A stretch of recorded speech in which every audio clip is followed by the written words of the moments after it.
तो जय श्री कृष्णा मित्रों, आज अपन पढ़ने वाले हैं सरफेस टेंशन। ठीक है, तो सरफेस टेंशन पढ़ेंगे आज अपन। Surface tension. तो मेरी आप सबसे रिक्वेस्ट है कि जो है पूरा वीडियो देखना लास्ट तक, तभी आपको जो कॉन्सेप्ट जो है आपके दिमाग में, आपके भेजे में घुसेगा, है ना। इसको पूरा देखना, आधा अधूरा देखोगे या बीच में से स्किप करके देखोगे तो कुछ आने वाला है नहीं आपको, और आप परेशान हो जाओगे और रटोगे चीज़ों को। तो कभी भी ना याद रखना मेरी इस बात को, कभी भी चीज़ों को रटना नहीं होता है। एक बार अच्छे से समझ लो, अगर 100% आपने समझ लिया किसी चीज़ को, तो चीज़ अपने आप स्वाभाविक तरीके से आपके दिमाग में, आपके भेजे में घुस जाएगी। आपको रटना नहीं पड़ेगा। तो बिना रटे चीज़ों को पढ़ो, समझने पे जोर दो। क्योंकि हम पढ़ काहे के लिए रहे? एग्ज़ाम के लिए तो हर कोई पढ़ता है, हमको समझने के लिए पढ़ना होता है। अगर हम एग्ज़ाम के लिए ही पढ़ रहे हैं तो ये तो सबसे बड़ी मूर्खता है ना। एग्ज़ाम के लिए तो मूर्ख लोग पढ़ते हैं। सही बता रहा हूँ मैं, मजाक नहीं कर रहा हूँ। एग्ज़ाम के लिए कभी मत पढ़ो। एग्ज़ाम के लिए पढ़ना एक बहुत बड़ी मूर्खता है। पढ़ना है तो कुछ समझो, चीज़ों को समझोगे कहीं ना कहीं तो काम आएगी। देखो, ऐसा नहीं है कहीं काम नहीं आएगी। आप सोच रहे हो इन चीज़ों को समझ के क्या करना है, काम तो आएगी नहीं, ऐसा कुछ नहीं। समझोगे तो सब कुछ काम आएगा, और नहीं समझोगे तो फिर रटा रटा रटा हुआ ज्ञान तो कहीं भी काम नहीं आता है। तो इसलिए इनको समझो, भूल जाओ परीक्षा वरीक्षा, आप तो इसको समझो कि ये चीज़ है क्या। ठीक है, तो अपन सरफेस टेंशन पढ़ने वाले हैं आज। तो सरफेस टेंशन क्या होता है? एक कोई भी लिक्विड अपना इस दुनिया में, लिक्विड मतलब कोई पदार्थ, द्रव्य, है ना, उसकी एक प्रॉपर्टी होती है, उसको अपन बोलते हैं सरफेस टेंशन। ठीक है, ये बात समझ आई आपको। और ये प्रॉपर्टी में होता क्या है, तो इसकी एक डेफिनेशन अपन पहले लिख लेते हैं, फिर आपको बताएंगे इसमें क्या होता है। ठीक है, ज़्यादा अपन बात नहीं करते। तो surface tension is the property of a liquid to minimize its surface area। तो सरफेस टेंशन जो है आपकी एक लिक्विड की प्रॉपर्टी है, जिसमें होता ये है कि कोई भी लिक्विड है अपने सरफेस एरिया को, यानी कि उसके क्षेत्रफल को वो कम करेगा। ठीक है, जैसे ये लिक्विड है अपना, है ना, ये अपने क्षेत्रफल को कम करेगा। तो ऐसे बूंद होती है ना, बूंद पानी की, ऐसे ही बूंदों में बिखर जाएगा। तो इसी प्रॉपर्टी को अपन क्या बोल रहे हैं? Surface tension. ठीक है, तो ये लिक्विड है अपना कोई सा भी, इसका जो सरफेस एरिया ज़्यादा है, ठीक है, पर यहाँ पे सरफेस एरिया कम हो गया। सरफेस एरिया का मतलब क्षेत्रफल, यहाँ पे क्षेत्रफल ज़्यादा है और यहाँ पे क्षेत्रफल कम है, इसी को अपन सरफेस एरिया बोलते हैं। तो जो क्षेत्रफल होता है सबसे कम किसका होता है? कोई गोल चीज़ है उसी का क्षेत्रफल सबसे कम होगा। इसलिए आपने जब भी देखा हो, जब भी बारिश होती है अपनी रेन, उसमें जो पानी की बूंदें होती है वो गोल ही होती है। वो ट्रायंगल जैसी नहीं होगी, ना वो स्क्वायर होगी, ना वो रेक्टेंगल होगी। गोल चीज़ का जो क्षेत्रफल है उसको जगह घर घेरती है, जो गोल चीज़ सबसे कम जगह गोल चीज़ ही घेरती है, इसलिए इसका क्षेत्रफल सबसे कम होता है। आगे बात समझ में आपको? यहाँ तक कोई डाउट है? क्या समझा हमने कि सरफेस टेंशन लिक्विड की प्रॉपर्टी है जिसमें वो अपने सरफेस एरिया को कम करता है। मिनिमाइज मतलब कम करना। Surface tension is the property of a liquid to minimize its surface area, यानी कि उसके क्षेत्रफल को कम करेगा। दुनिया का कोई सा भी लिक्विड है वो अपने क्षेत्रफल को कम ही करना चाहेगा। यहाँ तक कोई डाउट है? तो अगर हमने मान लिया हम अभी धरती पे हैं, आप सोच रहे हो कि लिक्विड अगर अपने क्षेत्रफल को कम करता है ना, तो हम धरती पे जब कोई ग्लास को पानी का ढोलते हैं तो फैलता क्यों है? उसको तो बूंदों में बिखर जाना चाहिए, है ना। तो ऐसा इसलिए होता है क्योंकि इस पर गुरुत्वाकर्षण बल लगता है। Due to gravity it spreads. पर अगर अपन अंतरिक्ष में बात करें, स्पेस में, जहाँ पे ग्रेविटी नहीं होती है, गुरुत्वाकर्षण बल नहीं होता है, तो वहाँ पे अगर आप कोई ग्लास लोगे पानी का या किसी भी लिक्विड का, कोई सा भी लिक्विड हो, उसको आप छोड़ दोगे तो वो गोलों में कन्वर्ट हो जाएगा। गोलों में वो क्यों कन्वर्ट हो रहा है? क्योंकि उसको अपना सरफेस एरिया कम करना है, और सबसे कम सरफेस एरिया गोल शेप का ही होता है। इसलिए एक्चुअल में हकीकत में लिक्विड की खुद की प्रॉपर्टी ऐसी ही है कि वो अपने क्षेत्रफल को कम करेगा, और कम क्षेत्रफल गोल चीज़ का ही होता है, और इस कम करने की प्रॉपर्टी को ही हम सरफेस टेंशन बोलते हैं। ठीक है, ये बात समझ आ गई आप लोगों को, कोई दिक्कत नहीं। अब अपन देख लेते हैं कुछ 2-3 एक्सपेरिमेंट देख लेते हैं, उससे आपको ये और क्लियर हो जाएगा कि ऐसा होता क्या है। उस एक्सपेरिमेंट को देखने से पहले अपन सरफेस टेंशन का फॉर्मूला वगैरह देख लेते हैं। तो मान लो ये एक जगह है ना, इस जगह के बीच में एक लाइन हमने ड्रॉ करी, यहाँ पे भी लिक्विड है और यहाँ पे भी लिक्विड है। तो हमने जैसा कि बोला कि लिक्विड चाहेगा कि उसका क्षेत्रफल कम से कम हो जाए, तो इधर वाला लिक्विड चाहेगा कि मैं पूरा सिकुड़ के इस तरफ आ जाऊँ, तो ये इधर से एक फोर्स लगाएगा इस तरफ, है ना। और इधर वाला लिक्विड चाहेगा कि मैं सिकुड़ के एकदम इधर आ जाऊँ, तो ये इधर से एक फोर्स लगाएगा। इस फोर्स का अपन मान लो F है, और ये लाइन जो इसकी लेंथ मान लो L है। तो सरफेस टेंशन क्या होती है आपकी, जो फोर्स पर यूनिट लेंथ लग रहा है ताकि उस लिक्विड सरफेस का एरिया कम हो जाए। तो ये इसको और अच्छे से अपन समझ सकते हैं। इसकी डेफिनेशन अपन अगर लिखें सरफेस टेंशन की, एक तो अपन ने यहाँ लिख दी कि सरफेस टेंशन लिक्विड की वो प्रॉपर्टी होती है जिसमें लिक्विड अपने सरफेस एरिया को कम करना चाहेगा। तो इस सरफेस एरिया को, इस क्षेत्रफल को कम करने के लिए वो एक फोर्स लगाता है, और जिस लेंथ में उस सरफेस की फोर्स लगेगा उसी को अपन सरफेस टेंशन बोलेंगे। इसको अपन गाँव से डिनोट करते हैं। सरफेस टेंशन में होता क्या है, थोड़ा सा और अच्छे से इसको समझते हैं अपन। ठीक है, ये लिक्विड है, ये इसकी सरफेस है। तो ये सरफेस जो है, अगर इसको फ्री छोड़ दिया जाए तो ये जो लिक्विड है ये चाहेगा कि ये सिकुड़ जाए पूरी तरीके से। ऐसा क्यों होता है ये हम बाद में बात करेंगे इसके बारे में। पर ये लिक्विड, ये जो भरा हुआ है, ये चाहेगा कि इसका जो सरफेस एरिया है, क्षेत्रफल कम से कम हो जाए। तो इसके लिए अंदर की तरफ एक फोर्स लगाएगा, और ये जो सरफेस की जितनी लेंथ में एक वो फोर्स लगाएगा उसी को अपन क्या बोल रहे हैं, सरफेस टेंशन। तो सरफेस टेंशन क्या होगी, मान लो इस सरफेस की जो लेंथ है, इकाई लेंथ, एक इकाई लेंथ, उसमें जो फोर्स लग रहा है ताकि लिक्विड अपने क्षेत्रफल को कम कर सके, उसी को अपन सरफेस टेंशन बोलते हैं। तो इसकी डेफिनेशन क्या होगी, it is the force acting, मतलब लगाना, on unit length of surface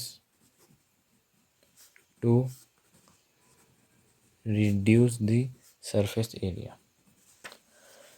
surface tension एक प्रकार का फोर्स है जो कि अपने इकाई लेंथ, यानी कि एक इकाई लेंथ में सरफेस के, यानी कि जो सतह है उस पर लग रहा है ताकि लिक्विड जो है अपने सरफेस एरिया को रिड्यूस कर सके। अभी सरफेस एरिया को रिड्यूस क्यों करता है वो अपन बाद में देखेंगे। तो हमने सरफेस टेंशन का मोटा मोटी क्या समझ लिया, एक बार रिवाइज कर लेते हैं। सरफेस टेंशन लिक्विड की एक प्रॉपर्टी होती है जिसमें क्या करता है, लिक्विड अपने सरफेस एरिया यानी क्षेत्रफल को कम करना चाहता है। और ये लिक्विड ऐसा क्यों करता है ये हम थोड़ी देर से समझ लेंगे, पर ये समझना ज़रूरी है कि लिक्विड अपने क्षेत्रफल को हमेशा कम ही करेगा। इसका प्रमाण ये है कि हम जब अंतरिक्ष में, जहाँ पे ग्रेविटी नहीं होती है, वहाँ पे किसी लिक्विड को अपन ढोलेंगे तो गोल गोल गोलियों में बदल जाएगा, यानी कि ड्रॉप्स में कन्वर्ट हो जाएगा।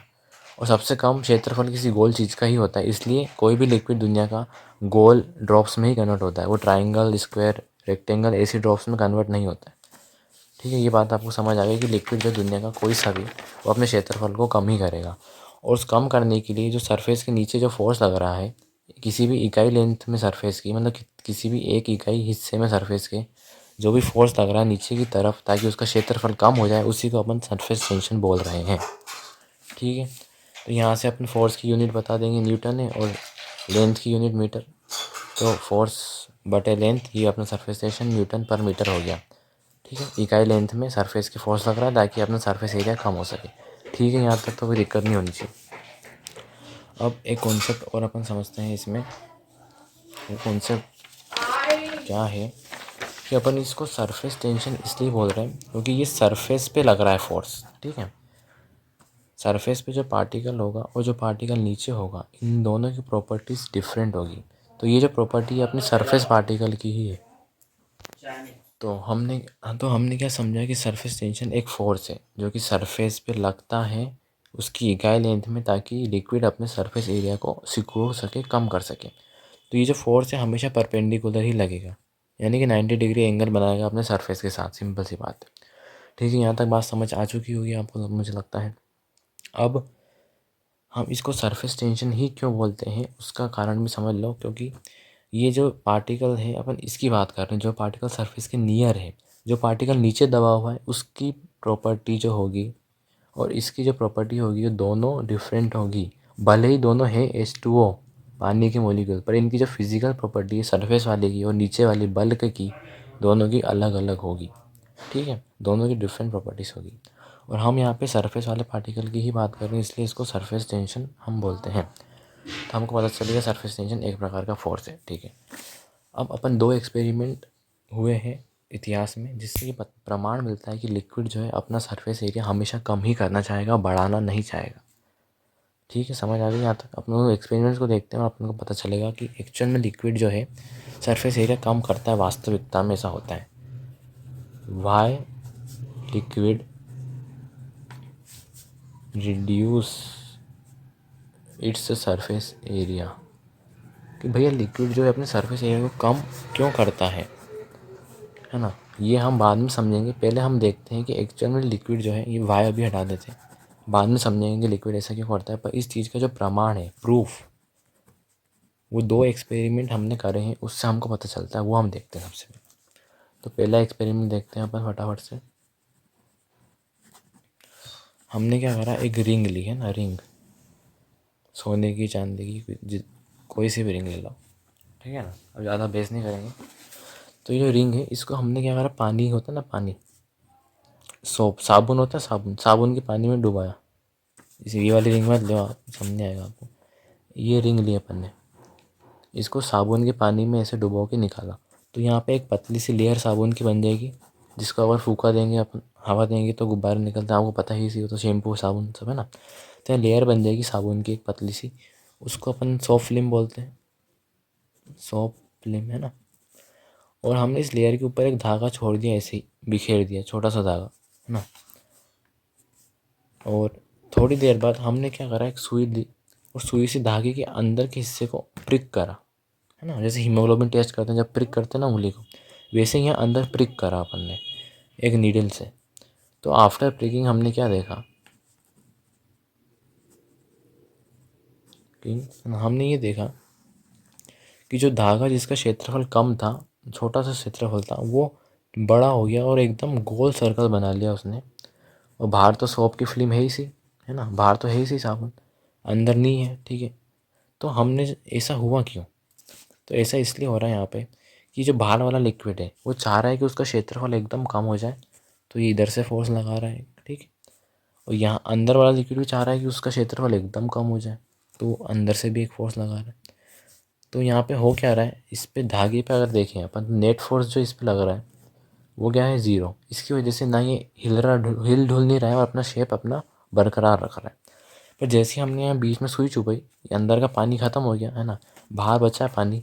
तो बाहर वाला लिक्विड चाह रहा है कि अपना क्षेत्रफल कम से कम हो जाए, कम से कम क्षेत्रफल हो जाए। तो बाहर वाला फोर्स तो वैसे का वैसे एज इट इज़ है ही सी, अंदर का फोर्स चला गया, इसलिए ये बाहर खिंचा रहा है। यहाँ पे क्या आ रहा है, इसको बाहर से भी खींच रहे हैं, अंदर से भी खींच रहे हैं, तो ये वहीं के वहीं हिल नहीं रहा। पर यहाँ पे सिर्फ बाहर से ही खिंचा रहा है, क्योंकि अंदर वाला लिक्विड गायब हो चुका, अपन ने प्रिक करा उसकी वजह से। तो इसलिए यहाँ पे जो है थ्रेड है, इस धागे का क्षेत्रफल क्या हो गया, थ्रेड का, धागे का क्षेत्रफल बढ़ गया। धागे के क्षेत्रफल बढ़ने से लिक्विड का जो क्षेत्रफल है वो कम हो गया। तो ये एक्सपेरिमेंट प्रमाण देता है कि लिक्विड जो है हमेशा चाहेगा कि उसका क्षेत्रफल कम हो जाए। ठीक है, ये बात भी समझ आ गई। अब एक और एक्सपेरिमेंट हमने करा था, उससे कंफर्म हो गया था कि लिक्विड जो है अपने क्षेत्रफल को कम ही करेगा, बढ़ाएगा कभी भी नहीं। तो एक्सपेरिमेंट नंबर अपन दूसरा देख लेते हैं। इस सेकेंड एक्सपेरिमेंट में हुआ ये था कि हमने एक फ्रेम ली थी बड़ी, इसको साबुन में डुबोया, है ना।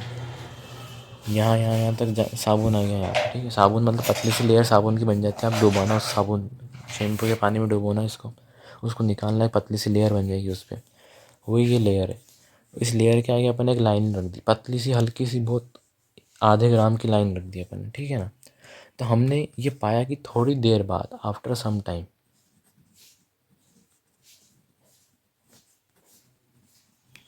इसने अपनी जो है डिस्टेंस जो यहाँ पे थी ये कम करके थोड़ी पीछे आ गई है, ये यहाँ तक पहुँच गई है। ये एक्चुअल में हुआ है, भले आप खुद घर पे करके देखना। तो ये लाइन पीछे क्यों आ रही है? क्योंकि ये लिक्विड जो है ये चाह रहा है कि इसका क्षेत्रफल कम से कम हो जाए। ये अंदर की तरफ जो फोर्स लगा रहा है यानी कि सरफेस टेंशन, उसकी वजह से ये एकदम सिकुड़ गया और लिक्विड चाह रहा है अपनी सरफेस को जो है सरफेस क्षेत्रफल को एकदम कम कर ले। तो ये कम करना चाह रहा है, इसलिए ये लाइन यहाँ से घिसक के यहाँ पे आ गई। और ये एक्सपेरिमेंट दोनों इस बात का प्रमाण देते हैं कि लिक्विड हमेशा अपनी सरफेस को यानी कि अपने क्षेत्रफल को कम ही करेगा, बढ़ाएगा नहीं। ग्रेविटी की वजह से वो फैलता है धरती पे, वो बात अलग है, पर अंतरिक्ष में आप ढोलोगे किसी भी लिक्विड को तो फैलेगा बिल्कुल नहीं, वो कम ही होगा, सिकुड़ेगा ही सही, ठीक है। तो ये बात क्लियर हो चुकी है आपको। अब कुछ 2-3 बातें हैं और समझ लो आप। मैं पेज निकाल लेता हूँ अपना। तो यहाँ तक तो आपको कोई दिक्कत होनी नहीं चाहिए मेरे हिसाब से, ठीक है। अब अपन एक कॉन्सेप्ट है, कॉन्सेप्ट क्या अपन क्या समझ आया, सरफेस टेंशन जो होती है फोर्स बटे लेंथ होती है। क्लियर है पूरा? ठीक है, कोई दिक्कत नहीं। अब जो पानी होता है अपना वाटर, उसकी सरफेस टेंशन होती है 0.0075 न्यूटन पर मीटर। और अपना सोप जो होता है उसकी सरफेस टेंशन होती है 0.03 न्यूटन पर मीटर अप्रॉक्स है। कि अलग अलग प्रकार के सोप सर्फ साबुन बहुत बहुत प्रकार के होते हैं, ठीक है ना। तो इसमें होता क्या है, जब अपन कपड़े धोते हैं ना, कपड़े धोते हैं अपन, तो अगर अपन पानी से धोएंगे अगर कपड़े तो ज़्यादा साफ़ नहीं होंगे, है ना, साफ़ नहीं होंगे।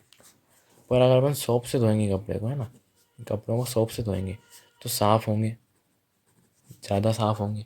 तो ऐसा हो क्यों रहा है? ये सरफेस टेंशन की वजह से ही हो रहा है। तो जो कपड़ा होता है ना, कपड़ा, ये कपड़ा लिया अपन ने, इसके अंदर छोटे छोटे छेद होते हैं। उन छेद के अंदर ही अपनी जो है क्या भरी हुई रहती है, गंदगी, मेल, जो भी डस्ट पार्टिकल्स, धूल के कण। तो जितनी ज़्यादा धूल साफ़ होगी अपनी, उतना ही तो कपड़ा चमकेगा। यानी कि कपड़ा है, इसके अंदर छोटे छोटे छेद हैं, इन छेद के अंदर जो धूल है, जो गंदगी है, उस छेदों के अंदर है। तो अपन पानी जो है, पानी का सरफेस टेंशन क्या है, कम। पानी ना कपड़ा, कपड़े के नीचे, तो जो पानी होता है ना, इसमें सोप मिलाने से पहले, बिफोर सोप, इस पर साबुन मिलाने से पहले इसका जो सरफेस टेंशन होता है वो कैसा होता है अपना, ज़्यादा होता है। ज़्यादा सरफेस टेंशन यानी कि जो फोर्स है जो पर यूनिट लेंथ में लग रहा है वो भी ज़्यादा। अब इसका मतलब क्या हुआ आपका, इसका मतलब ये हुआ कि ये जो पानी है इसकी पर यूनिट लेंथ में, सरफेस की पर यूनिट लेंथ, ये जो लेंथ है ना, लेंथ सरफेस की बात हो रही है, सरफेस की जो लेंथ है उस पर जो फोर्स लग रहा है वो साबुन लगाने से पहले पानी में ज़्यादा है, जिसकी वजह से पानी की टेंडेंसी सिकुड़ने की ज़्यादा होगी। वो फैलेगा ज़्यादा नहीं, तो ज़्यादा फैलेगा नहीं तो छेद के अंदर तक नहीं पहुंच पाएगा अच्छे तरीके से। पर जैसे ही अपन पानी के अंदर क्या मिलाते हैं, साबुन, तो साबुन मिलाने से पानी की जो सरफेस टेंशन होती है वो हो जाती है कम। अब सरफेस टेंशन कम यानी कि जो फोर्स है उसकी इकाई लेंथ में लग रहा है सरफेस के, वो भी कम हो गया। अब फोर्स जो इकाई लेंथ में सरफेस के लग रहा है वो भी कम हो गया। तो उससे क्या हुआ, ये जो फोर्स जो इसको नीचे खींच रहा था ताकि सिकुड़ जाए, अपनी सरफेस एरिया को कम कर दे, ये फोर्स अगर कम हुआ, यानी कि पहले ज़्यादा ज़ोर से खींच रहा था, अब ये थोड़ा कम फोर्सेस से खींच रहा है, तो पानी की जो टेंडेंसी होगी फैलने की ज़्यादा होगी कि नहीं होगी। तो पानी ज़्यादा फैलेगा तो ज़्यादा छेद के अंदर तक जाएगा और इसको अच्छे से साफ़ कर देगा। तो इस वजह से सरफेस टेंशन की वजह से सोप अपन यूज़ करते हैं कपड़ों को साफ़ करने के लिए। तो यहाँ तक बात क्लियर हो गई होगी, ठीक है।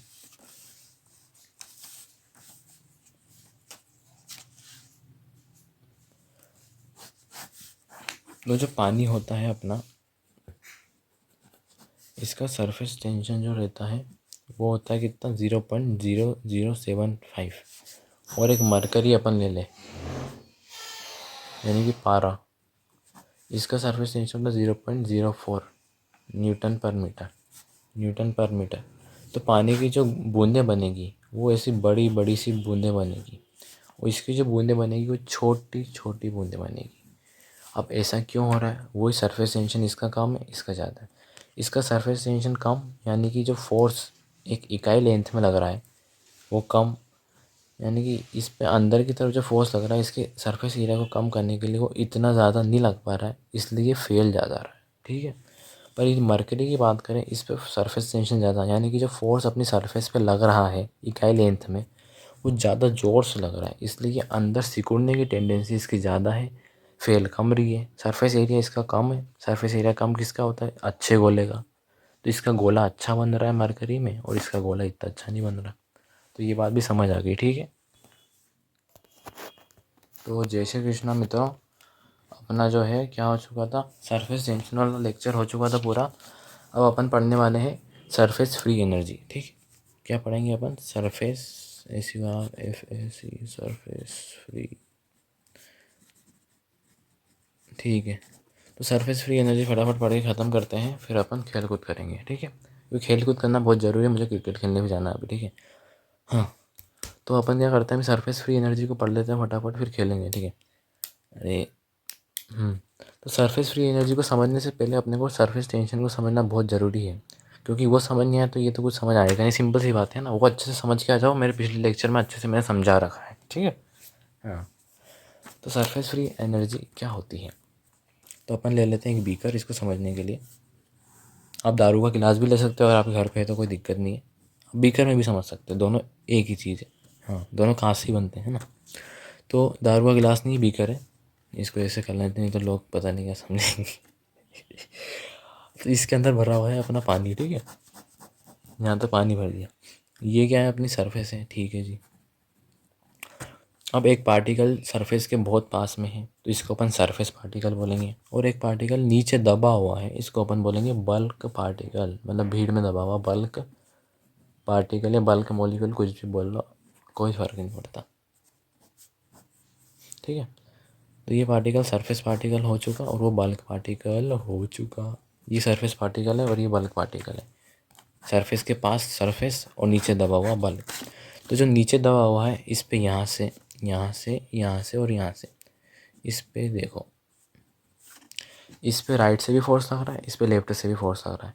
तो ये ना राइट में जाएगा ना ये लेफ्ट में जाएगा। इस पे ऊपर से भी फोर्स लग रहा है, इस पे नीचे से भी फोर्स लग रहा है। तो ना ये ऊपर जाएगा ये ना ही नीचे जाएगा। तो इस पे जो नेट फोर्स लग रहा है अपना बल्क वाले पे वो शून्य है। इस वजह से इसी अपनी पोजीशन को चेंज नहीं करेगा। ठीक है। तो बात करें अपन सरफेस वाले पार्टिकल्स की, तो इस पे यहाँ से तो फोर्स लगेगा, लेफ्ट से भी लगेगा और नीचे से भी लगेगा। तो ये राइट और लेफ्ट तो नहीं जा पाएगा क्योंकि दोनों तरफ से फोर्स लग रहा है। पर इस पे ऊपर की तरफ कोई फोर्स लग नहीं रहा और नीचे की तरफ फोर्स लग रहा है। तो ये जो सरफेस का पार्टिकल है, सरफेस पार्टिकल, इस पे जो नेट फोर्स लगेगा अपना वो कितना होगा? डाउनवर्ड होगा। डाउनवर्ड मतलब नीचे की तरफ। राइट और लेफ्ट से तो बराबर फोर्स लग रहा है इसलिए वो वहीं रहेगा, ना इधर जाएगा ना इधर। और ऊपर से कोई खींचने वाला है नहीं और नीचे से खींचने वाला है, तो ये बेचारा चाहेगा मजबूरी में इसी नीचे ही जाए, ढपक ढपक ढपक नीचे ही जाना चाहेगा। तो ये पार्टिकल अगर नीचे चला गया तो ये जो जगह है जहाँ पे ये है ये तो खाली हो जाएगी। तो ये जगह खाली ना हो इसलिए यहाँ बल्क में से, मतलब भीड़ में से एक पार्टिकल अपने चारों तरफ जो फोर्स लग रहा है उन सब के अगेंस्ट वर्क करके, काम करके, उनके विरोध में ये जगह को भरने के लिए बेचारा आएगा। और जो एनर्जी यूज़ करेगा इस जगह को भरने के लिए, उसी एनर्जी को अपन क्या बोलते हैं? Surface free energy. यानी कि हो क्या रहा है यहाँ पे कि ये जो पार्टिकल है ये यहाँ पे आ रहा है क्योंकि ये पार्टिकल नीचे जाएगा, क्योंकि इस पे ऊपर से कोई फोर्स लग नहीं रहा, नीचे चला जाएगा, जगह ना खाली हो इसलिए पार्टिकल यहाँ पे आएगा। और जो एनर्जी का यूज़ करेगा यहाँ पे आने के लिए उसी को सरफेस फ्री एनर्जी बोलते हैं। क्योंकि इस सरफेस को हमें बरकरार रखना है, मेंटेन रखना है, फ्री रखना है। और इस सरफेस को फ्री रखने के लिए कुछ एनर्जी लगेगी, क्योंकि ये एक पार्टिकल यहाँ पे आ गया, फिर ये पार्टिकल नीचे जाएगा तो ये पास में से एक और पार्टिकल को ऊपर आना पड़ेगा, क्योंकि ज़्यादा देर तक ये टिक नहीं सकता यहाँ पे, नीचे खींचने वाली फोर्स है इस पर। तो ये पार्टिकल यहाँ पे आ भी गया तो थोड़ी देर बाद वापस नीचे जाएगा, फिर नीचे चला जाएगा, फिर उसको उस जगह को भरने के लिए पास में से फिर कोई पार्टिकल यहाँ पे आएगा और ऐसे पार्टिकल ऊपर नीचे जाते रहेंगे ताकि सरफेस अपनी फ्री रह सके, मेंटेन रह सके, बरकरार रह सके। तो इस सरफेस को मेंटेन रखने के लिए, इस सरफेस को बरकरार रखने के लिए इन पार्टिकल्स जो ऊपर नीचे जाते रहते हैं उसमें जो एनर्जी यूज़ करते हैं उसी को सरफेस फ्री एनर्जी हम बोलते हैं। ठीक है, समझ आ गया? एक बार बोल देता हूँ। इस बेचारे पे जो है नेट फोर्स डाउनवर्ड है, तो ये नीचे जाएगा, जगह खाली ना हो इसलिए पास में से एक मॉलिक्यूल यहाँ पे आएगा और जो एनर्जी वो यूज़ करेगा यहाँ पे आने के लिए उसी को अपन सरफेस फ्री एनर्जी बोलेंगे। और ऐसे एक दो पार्टिकल नहीं होते, सारे पार्टिकल सरफेस के जो होते हैं ये ऊपर नीचे होते रहते हैं, क्योंकि अगर एक ऊपर है तो थोड़ी देर में नीचे आएगा तो पास वाला फिर ऊपर जाएगा। ठीक है, तो ये चलता रहेगा और इसमें जो एनर्जी यूज़ होगी सरफेस को मेंटेन रखने में उसी को सरफेस फ्री एनर्जी हम बोलते हैं। तो ये बात आपको समझ आ चुकी है अच्छे से। अब इसको अपन जूम करके अगर देखें अपन, तो यहाँ पे हो क्या रहा है आपको लगेगा, आप दूर से देखोगे तो ऐसा है, पर हकीकत में ऐसा नहीं है। ये जो है ऐसा है। तो दुनिया का कोई भी लिक्विड हो, चाहे वो शहद हो या पानी हो, उसकी सतह ऐसी ही होगी, वो ऐसी नहीं हो सकती जब तक कि वो बर्फ़ ना बन जाए। यानी कि ऊपर नीचे पार्टिकल्स का मूवमेंट होगा ही होगा। वो क्यों होगा वो हमने आपको बता दिया है, आप समझ लेना। ठीक है, तो इसमें हो क्या रहा है, ऊपर नीचे जो मूवमेंट हो रहा है इसी को हम बोलते हैं continuous microscopic turbulence. Continuous microscopic turbulence मतलब टर्बुलेंस का मतलब ऊपर नीचे, और अपन माइक्रोस्कोपिक के मतलब बोलते हैं अगर इसको गौर से देखें हमें जूम करके तो लगातार ऊपर नीचे पार्टिकल्स का मूवमेंट यहाँ पे हो रहा है। तो हमने यहाँ पे क्या देखा कि सरफेस फ्री एनर्जी जो रहती है, हमने उसको समझ लिया कि सरफेस फ्री एनर्जी क्या होती है। ये सरफेस को मेंटेन रखने के लिए जो पार्टिकल्स होते हैं वो ऊपर नीचे टर्बुलेंस करते रहते हैं। उस टर्बुलेंस में जो एनर्जी यूज़ होती है उसी को अपन सरफेस फ्री एनर्जी बोलते हैं। ठीक है, तो इसकी यहाँ पे एक डेफिनेशन अपन बना लें फटाफट। तो सरफेस फ्री एनर्जी क्या होगी आपकी सिंपल से बजाओ, surface free energy is the energy required by surface particles to maintain the surface, यानी कि सरफेस को मेंटेन रखने के लिए जो एनर्जी सरफेस के पार्टिकल्स में लग रही है उसी को अपन बोल रहे हैं सरफेस फ्री एनर्जी। सरफेस को फ्री रखने में, उसको मेंटेन रखने में एनर्जी जो यूज़ हो रही है सरफेस के पार्टिकल्स के द्वारा उसी को अपन सरफेस फ्री एनर्जी बोल रहे हैं। तो एक डेफिनेशन तो इसकी यहाँ से ये बन गई है ना, ये ज़्यादा इंपॉर्टेंट नहीं है। बाकी अपन इसकी डेफिनेशन एक्चुअल वाली अपन थोड़ी देर से समझेंगे, है ना। ये भी लिख सकते हैं एग्जाम में, कोई दिक्कत नहीं है, पर ये लिखना मत तो ज़्यादा अच्छा है। समझने के लिए मैंने ये डेफिनेशन लिखी है आपकी एक्चुअल में सरफेस फ्री एनर्जी होती क्या है। ठीक है, तो ये सरफेस फ्री एनर्जी तो अपने को अच्छे से समझ आ चुका। तो एक बात और समझ लेते हैं अपन, यहाँ पे हो क्या रहा है कि लिक्विड की जो सरफेस है ना, लिक्विड की सरफेस इसकी जो एनर्जी है आपकी क्या है अपनी, इसकी एनर्जी ज़्यादा है as compare to the bulk particles. इसकी एनर्जी इतनी ज़्यादा नहीं है। ये बात आपको समझ आ चुकी है, क्योंकि इसको मेंटेन रखने के लिए पार्टिकल्स ऊपर नीचे जाएंगे, अच्छे से समझ आएगा, बार बार बताऊंगा नहीं मैं। ठीक है, तो ये बात आपको समझ आ चुकी है, यहाँ पे कोई दिक्कत नहीं है। तो यहाँ से अपन एक कॉन्सेप्ट को समझेंगे, सरफेस टेंशन। अब हमने ये पढ़ा था सरफेस टेंशन के अंदर कि जो लिक्विड होता है ना अपने सरफेस एरिया को कम करना चाहता है। तो अपन अब समझेंगे कि इस लिक्विड ऐसा कर क्यों रहा है, वाई जो हमने काटा था ना पहले, अब उसको अपन समझेंगे वाई लिक्विड अपने सरफेस एरिया को कम क्यों करना चाहता है। लिक्विड अपने सरफेस एरिया को कम क्यों करना चाहता है वो अब अपन यहाँ पे समझेंगे। ठीक है, अगर मान लो आप कह रहे हो कि आपका सरफेस एरिया ज़्यादा है, ठीक है, तो सरफेस एरिया को ज़्यादा रखने के लिए ज़्यादा पार्टिकल्स की ज़रूरत लगेगी अपने को, है ना, मोर पार्टिकल्स ऑन सरफेस। और जितने ज़्यादा पार्टिकल्स होंगे उतना ज़्यादा आपका मोर टर्ब्यूलेंस होगा वहाँ पे सरफेस के ऊपर, होगा कि नहीं होगा। ज़्यादा टर्ब्यूलेंस रहेगा तो ज़्यादा एनर्जी यूज़ होगी, और जितनी ज़्यादा एनर्जी उतनी अस्थिरता, यानी कि उतना ज़्यादा अनस्टेबल होगा अपना लिक्विड। अनस्टेबल मतलब अस्थिर। ठीक है, तो ये बात आपको यहाँ पे समझ आ गई। क्या समझ आया कि अगर आप कह रहे हो कि लिक्विड अपना सरफेस एरिया कम नहीं कर रहा है तो क्यों नहीं कर रहा है वो समझ रहे हैं। आप कह रहे हो अगर लिक्विड अपना सरफेस एरिया कम नहीं कर रहा है, अगर बढ़ा रहा है तो बढ़ाने के लिए आपको जो है सरफेस पे पार्टिकल्स भी ज़्यादा रखने पड़ेंगे, तभी तो उसका क्षेत्रफल बढ़ेगा, ठीक है ना। और अगर ज़्यादा पार्टिकल्स आपके सरफेस पे हैं तो टर्बुलेंस भी ज़्यादा होगा।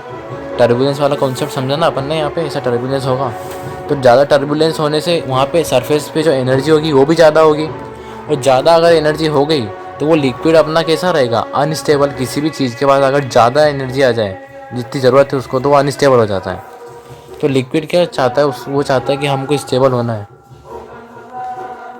वो ये चाहता है कि उसको स्टेबल होना है, उसको अनस्टेबल नहीं रहना है। तो स्टेबल होने के लिए उसको जो है एनर्जी की ज़्यादा ज़रूरत नहीं है, कम एनर्जी चाहिए, यानी कि टर्बुलेंस जो होगा आपका, टर्ब्यूलेंस वो भी कम होगा। अब कम टर्बुलेंस यानी कि जो पार्टिकल्स हैं सरफेस पे वो भी कम होंगे। अब कम पार्टिकल्स होंगे सरफेस पे तो ऑब्वियस सी बात है सरफेस एरिया तो कम हो ही जाएगा। तो इसलिए लिक्विड का सरफेस एरिया कम होता है। समझ आ गई। इसको अगर हिंदी में प्योर देसी भाषा में समझाया जाए एक बार और, तो ये होता है कि लिक्विड अपने क्षेत्रफल को क्यों कम करना चाहेगा। वो क्यों चाह रहा है कि उसका क्षेत्रफल कम से कम हो जाए और सिकुड़ जाए। वो इसलिए कि अगर मान लो उसका क्षेत्रफल ज़्यादा है तो ज़्यादा क्षेत्रफल को रखने के लिए उसकी सरफेस की लेंथ भी ज़्यादा होगी ना। और ज़्यादा लेंथ होगी सरफेस की, लंबाई ज़्यादा होगी, तो उस पर पार्टिकल्स भी ज़्यादा होंगे सरफेस में। और अगर ज़्यादा पार्टिकल्स हुए तो टर्बुलेंस भी ज़्यादा होगा। ये टर्बुलेंस अपन ने यहाँ पे पढ़ा, ठीक है। तो ज़्यादा टर्बुलेंस होगा तो एनर्जी भी ज़्यादा यूज़ होगी वहाँ पे। तो ज़्यादा अगर एनर्जी है किसी चीज़ के पास तो वो उतना ज़्यादा स्टेबल नहीं रह पाएगा, अस्थिर रहेगा, है ना। तो लिक्विड को होना है स्थिर, स्टेबल होना है उसको। यूनिवर्स में कोई भी चीज़ होती है ना, वो स्थिरता की तरफ बढ़ती अस्थिरता से, ठीक है। तो स्टेबल होने के लिए उसको एनर्जी की ज़्यादा ज़रूरत नहीं है, तो कम एनर्जी यूज़ करेगा। कम एनर्जी से टर्बुलेंस जो होगा अपना, ऊपर नीचे जो हो रहा था वो भी कम होने लग जाएगा। अब वो टर्बुलेंस कम होने से क्या हो रहा है, पार्टिकल्स जो है अपने सरफेस पे वो भी कम हो गए, क्योंकि ज़्यादा पार्टिकल्स होंगे तो ज़्यादा ऊपर नीचे होगा। और कम हो रहा है टर्बुलेंस ऊपर नीचे, तो पार्टिकल्स भी सरफेस पे कम। सरफेस पे पार्टिकल कम यानी कि क्षेत्रफल ही कम हो गया अपना। तो इसलिए लिक्विड का क्षेत्रफल हमेशा कम होना चाहता है, बढ़ता नहीं है। ये बात आपको अच्छे से समझ आ चुकी। तो यहाँ पे अपन सरफेस टेंशन को और अच्छे से समझ सकते हैं। एक डेफिनेशन और सरफेस टेंशन की बना सकते हैं अपन। क्या समझा अपन ने यहाँ पे कि लिक्विड, है ना, सरफेस टेंशन की एक और डेफिनेशन बना रहे हैं अपन। लिक्विड चाहता है, वॉन्ट्स द, में इंग्लिश भी ख़राब है बहुत, वॉन्ट्स स्टेबिलिटी, मतलब वो स्थिर होना चाहता है। And for that it reduces its surface area. वो स्टेबल होना चाहता है लिक्विड, इसलिए वो अपने सरफेस एरिया को कम करता है। वो भी हमने अच्छे से समझ लिया कि ऐसा क्यों करता है। एग्जाम में आप लिख देना उस रामायण को, कोई दिक्कत नहीं है। अपन मेन छोटी सी डेफिनेशन बना रहे हैं। लिक्विड को स्टेबल होना है इसलिए वो अपने सरफेस एरिया को कम करता है। And for minimizing its surface area, यानी कि लिक्विड, तो लिख लेते हैं, आपको इतनी इंग्लिश तो आती होगी समझ। फॉर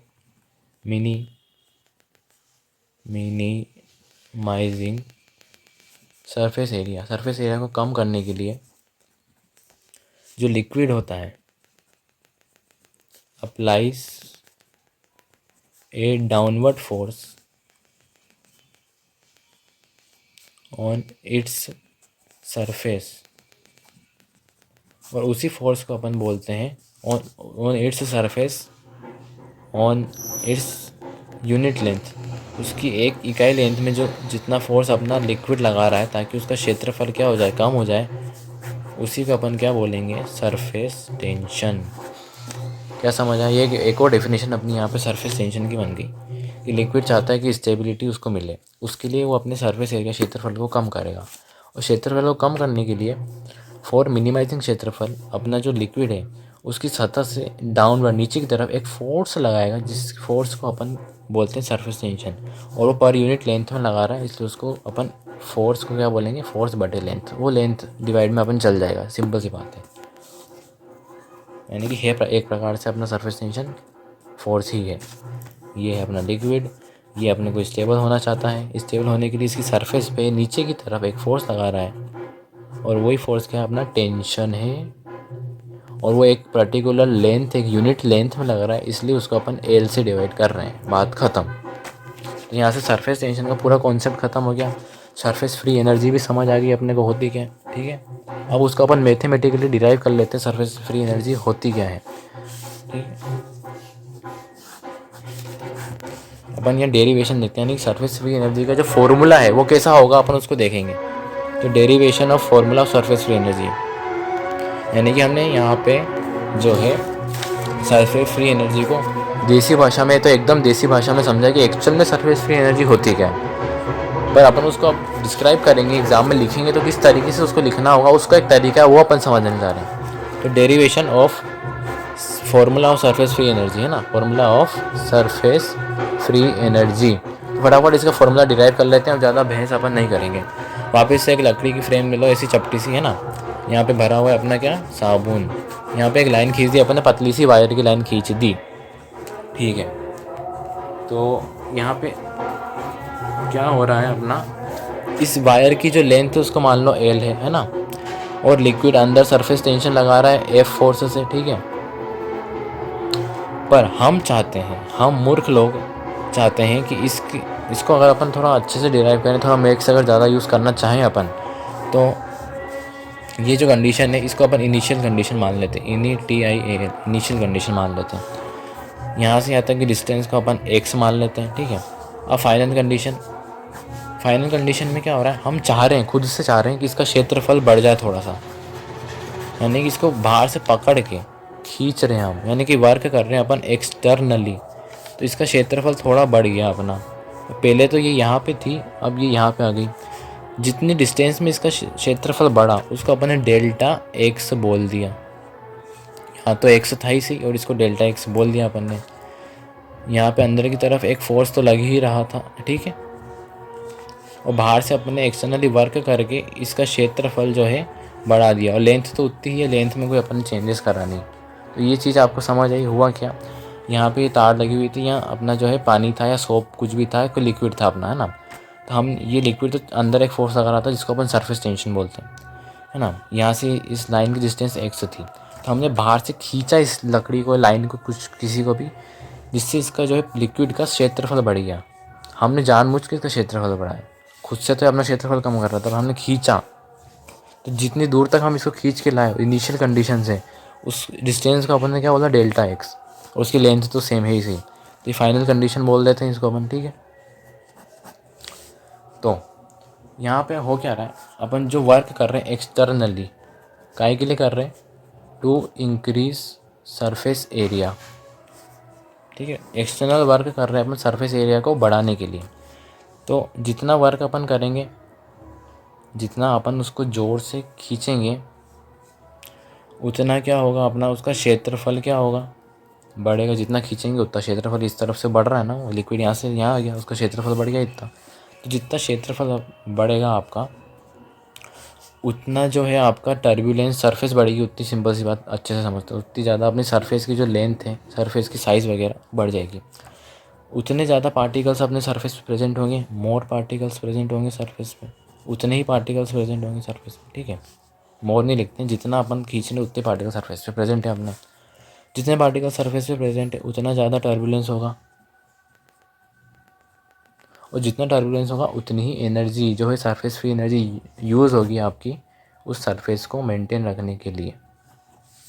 तो यहाँ से आपको कनेक्शन मिल रहा है, जितना ज़्यादा अपन बाहरी तरफ से खींचेंगे उतना उसका सरफेस एरिया बढ़ेगा, और जितना सरफेस एरिया बढ़ रहा है उतना ही उसकी सरफेस बढ़ रही है, यानी उतना ही उसका क्षेत्र बढ़ रहा है। जितना क्षेत्र बढ़ रहा है उतने क्षेत्र में उतने ही ज़्यादा पार्टिकल्स आ रहे हैं, और जितने पार्टिकल्स आ रहे हैं टर्बुलेंस भी उतना ही हो रहा है, यानी कि ऊपर नीचे उतना ही हो रहा है ज़्यादा, और उसको मेंटेन रखने के लिए उतनी ही ज़्यादा एनर्जी यूज़ हो रही है। और ये एनर्जी कौन है, सरफेस फ्री एनर्जी ही है ना। तो यहाँ से हमको एक कनेक्शन मिला, जो एक्सटर्नल अपन वर्क करते हैं जितना करेंगे उतना ही अपना जो है एनर्जी बनेगी, उतनी ही सरफेस फ्री एनर्जी बनेगी। तो यहाँ से कनेक्शन ये मिला कि जो वर्क डन अपन करते हैं एक्सटर्नली, वो बराबर होगा अपनी सरफेस फ्री एनर्जी के, या एनर्जी की, उतनी एनर्जी अपनी अंदर सरफेस को बनाने के लिए लगेगी। जितना वर्क करेंगे उतनी सरफेस बढ़ी, जितनी सरफेस बढ़ी उतने पार्टिकल सरफेस पे, उतना टर्बुलेंस और उतनी ही एनर्जी बनेगी। तो एनर्जी डिपेंड करती है अपने एक्सटर्नल वर्क पे, जो बाहरी तरफ से अपन कर रहे हैं, ठीक है। हाँ, तो ये एक्सटर्नल वर्क अपने सरफेस फ्री एनर्जी के बराबर होगा। तो यहाँ से अपन सरफेस फ्री एनर्जी की जो डेफिनेशन एग्ज़ाम में लिखनी है वो अपन लिख लेते हैं। जो कि काम की है। सरफेस फ्री एनर्जी, इसकी एक्चुअल डेफिनेशन जो एग्ज़ाम में लिखनी है, it is the amount of work done by external agent, मतलब बाहरी तरफ से, to increase surface area. Surface area को बढ़ाने के लिए बाहर से हम जितना अमाउंट ऑफ वर्क करेंगे उतनी ही अपनी एनर्जी बढ़ेगी अंदर से, और उतनी ही ज़्यादा सरफेस बड़ी होगी। ठीक है, ये बात अपने को समझ आ चुकी। तो ये डेफिनेशन अपन एग्ज़ाम में लिखेंगे, सबसे बड़ी डेफिनेशन यही है। पर इसमें अपन एक कंडीशन, चलो छोड़ो, ज़्यादा डिटेल में नहीं होगा।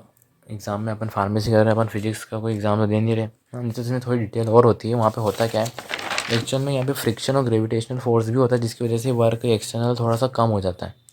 तो अपन उसको माइनस करते हैं उसमें से और एक्चुअल वर्क निकाल दे, एनर्जी निकाल दे, पर वो सब अपने आपके समझ आएगा नहीं अभी। अपन फार्मेसी करेंगे तो सिंपल एक ये 2 लाइन की डेफिनेशन लिखेंगे, बहुत बढ़िया डेफिनेशन है।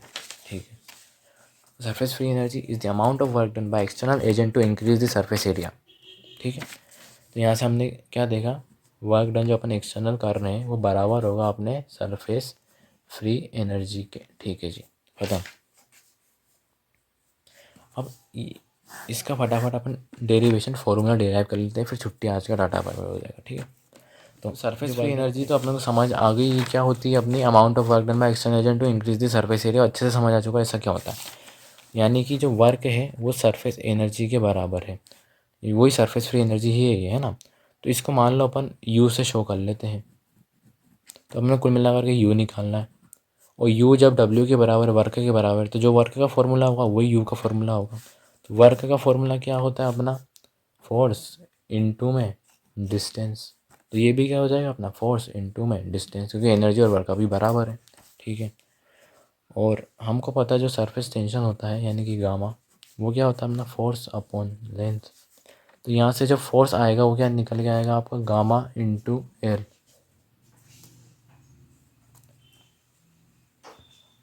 उधर चल रहा अभी ना थोड़ा, यहाँ से जब फोर्स निकल के आएगा वो गामा इंटू एल, यानी कि सरफेस टेंशन इंटू लेंथ आएगा। अब इस फोर्स को यहाँ पटक देते हैं अपन, कैसे पटकेंगे, u is equals to gamma into L, और डी तो है इसी, डी का डी वहाँ पड़ा रहेगा। ठीक है, यहाँ तक समझ आई है अपने को, कोई दिक्कत यहाँ तक नहीं है। फिर जो सरफेस टेंशन है उसको तो एज इट इज़ रखेंगे। अब यहाँ बात कर लेते हैं अपन लेंथ, और यहाँ बात कर लेते हैं डिस्टेंस की। तो यहाँ पे जो वायर की लेंथ है वो तो सेम है दोनों जगह पे, कोई चेंज नहीं है उसमें, तो वो तो एज इट इज़ रख देंगे अपन। पर जो डिस्टेंस है ना, उसमें क्या चेंजेस है, यानी डेल्टा डी, यानी कि डिस्टेंस में कितना चेंज है, सरफेस एरिया किस डिस्टेंस से बढ़ रहा है, कम हो रहा है, उसको अपन यहाँ पे देखेंगे। तो कितना हो रहा है यहाँ पे, डेल्टा एक्स माइनस एक्स। ठीक है, गामा इंटू एल इंटू आपका डेल्टा एक्स माइनस एक्स। तो एक प्रकार से ये डिस्टेंस, ये भी डिस्टेंस, डिस्टेंस इंटू डिस्टेंस होता है आपका एरिया। तो यहाँ पे डेल्टा ए लिख दिया अपन, एरिया को बोलते हैं ना डिस्टेंस इंटू डिस्टेंस। तो ये आपका फॉर्मूला आ गया आपका सरफेस फ्री एनर्जी का। यहाँ पे ये लिख देंगे, ये होता है अपना लेंथ इंटू ब्रेथ, मतलब डिस्टेंस इंटू डिस्टेंस। ये आपकी सरफेस फ्री एनर्जी आ गई, ये सरफेस टेंशन है, और ये आपका एरिया है। तो इस तरीके से आप इसको डिराइव भी कर सकते हो, कोई दिक्कत नहीं है आपकी। ठीक है, समझ आ गया होता क्या है, वर्क एनर्जी के बराबर है। वो क्यों बराबर है वो तो हमने समझ लिया था अच्छे से। वर्क का फॉर्मूला होता है फोर्स इंटू डिस्टेंस, तो एनर्जी का फॉर्मूला भी फोर्स इंटू डिस्टेंस ही होगा।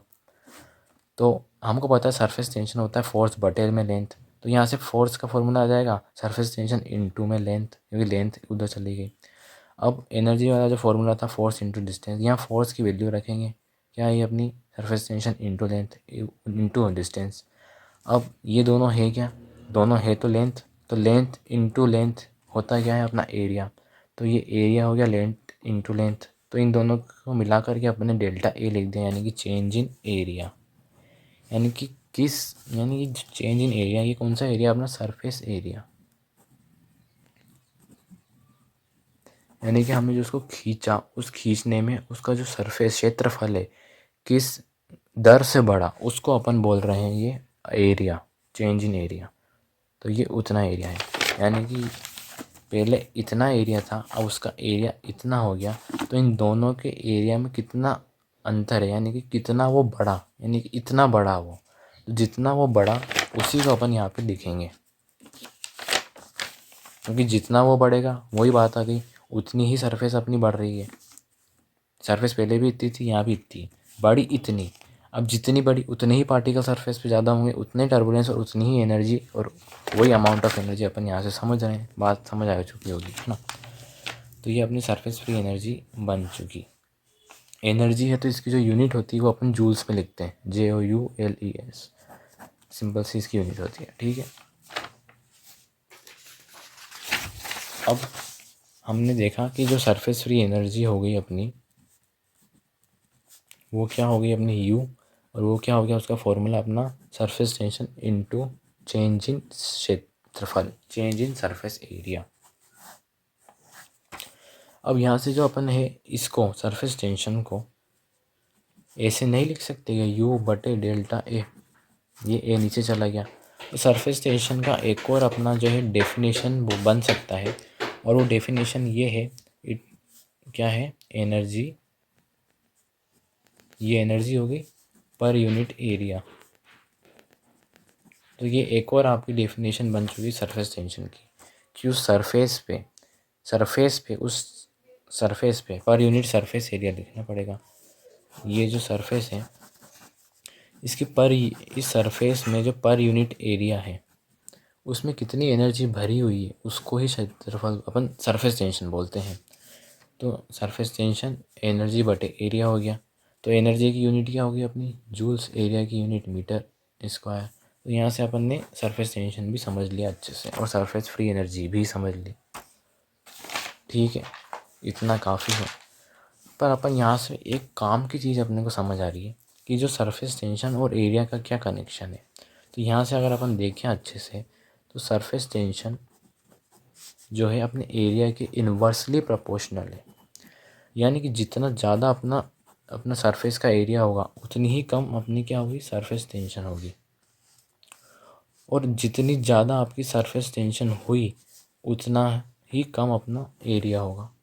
और इस बात को समझना बहुत आसान है, ये अपना और ये अपना एरिया यहाँ पे ज़्यादा है, ज़्यादा एरिया है, यानी कि अंदर की तरफ जो फोर्स लग रहा है जिसको अपन सरफेस टेंशन बोलते हैं वो कम लग रहा होगा। यहाँ पे एरिया कम है, यानी कि अंदर ज़्यादा फोर्स लग रहा होगा, ज़्यादा तेज़ी से अंदर खींचा रहा होगा, जब तो इसका एरिया कम है। तो जितना ज़्यादा एरिया होगा उसकी जो टेंशन होगी अंदर खींचने वाली वो उतनी कम होगी, और जितनी ज़्यादा आपके अंदर खींचने वाली टेंशन होगी अपना जो क्षेत्रफल है सरफेस का वो उतना ही कम होगा। तो ये दोनों एक दूसरे के इन्वर्सली प्रोपोर्शनल है, एक बढ़ेगा तो दूसरा घटेगा। तो ये भी समझ आ चुका, ठीक। तो अपन एक डिफरेंस देख लेते हैं, फिर ख़त्म करेंगे लेक्चर को। क्या डिफरेंस देखते हैं अपन, एक होता है सरफेस टेंशन और एक होता है सरफेस फ्री एनर्जी। ये क्या होता है आपका, फोर्स बटे में लेंथ, और ये क्या होता है आपका surface tension into change in area. इसकी यूनिट क्या होगी आपकी, न्यूटन पर मीटर हो गई, और एक और यूनिट अपन ने देखी जूल्स पर मीटर स्क्वायर। और इसकी यूनिट क्या होगी आपकी, इसकी यूनिट एनर्जी है, सरफेस फ्री एनर्जी। तो एनर्जी की यूनिट तो जूल्स ही होती है, तो जूल्स लिख लो, JOULES। और एक और यूनिट लिख देना, एग्जाम में कॉपी तो भरनी है। तो ये होगी आपकी surface tension into delta A. Surface tension की यूनिट होगी अपनी फोर्स अपॉन में लेंथ।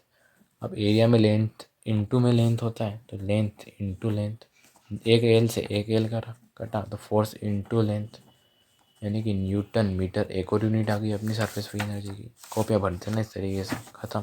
लेते के मतलब एक ही है, समझ आ चुका आपको, ठीक है।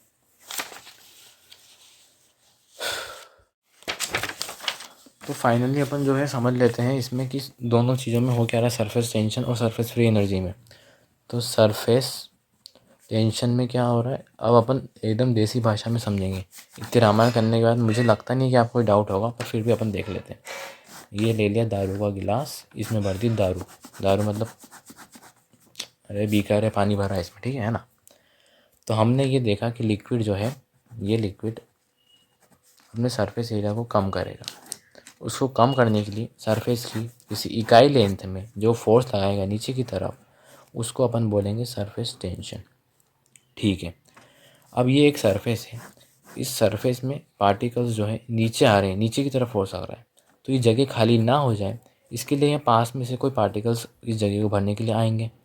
तो पार्टिकल्स जो ऊपर जाएगा वो वापस नीचे आएगा, फिर ये नीचे जाएगा तो फिर ये ऊपर आएगा, फिर जिसमें फोर्स नीचे लग रहा था नीचे चला जाएगा, फिर पास वाला पार्टिकल फिर ऊपर आ जाएगा। तो इस सरफेस को मेंटेन रखने के लिए पार्टिकल्स ऊपर नीचे जा रहे हैं, ऊपर नीचे जो पार्टिकल हो रहे हैं यहाँ पे एक टर्बुलेंस क्रिएट हो रहा है, ऐसे ऐसे ऐसे ऐसे। तो इस टर्बुलेंस को मेंटेन रखने के लिए एक कुछ एनर्जी लग रही है, उसको अपन बोल रहे हैं सरफेस फ्री एनर्जी। तो ये डिफरेंस हो गया सरफेस टेंशन में और सरफेस फ्री एनर्जी में। समझ आ गई बात? सरफेस फ्री एनर्जी क्या है? उस सरफेस को मेंटेन रखने के लिए ताकि वो एक जैसी रहे, ऊपर नीचे पार्टिकल्स का टर्बुलेंस हो रहा है, और इस टर्बुलेंस में जो एनर्जी यूज़ हो रही है उसको सरफेस फ्री एनर्जी बोल रहे हैं। और ये हो गया अपना सरफेस टेंशन, जो नीचे की तरफ फोर्स लग रहा है ताकि वो श्रिंक हो जाए, एकदम सिकुड़ जाए। ये डिफरेंस अपन को समझ आ चुका। और इसकी जो डेफिनेशन वगैरह होता अपन ने अच्छे से पढ़ ली, एग्जाम में आप डिफरेंस लिखना चाहो तो लिख देना, दोनों के बीच में क्या डिफरेंस है, differentiate between surface tension and surface free energy. तो आप बता दोगे क्या डिफरेंस होता है, कैसे क्या होता है। कॉन्सेप्ट तो आपका क्लियर है तो खुद भी लिख सकते हो बना के, इतना मुझे बताने की ज़रूरत मुझे नहीं लगता है। तो आपका होमवर्क क्या है, जो कुछ भी आपने समझा अभी तक, आपका क्वेश्चन ये है, आपका मुझे सेंड करना है। आप सेंड मतलब जैसे भी आप चाहो भेज सकते हो मेरी तरफ। Differentiate between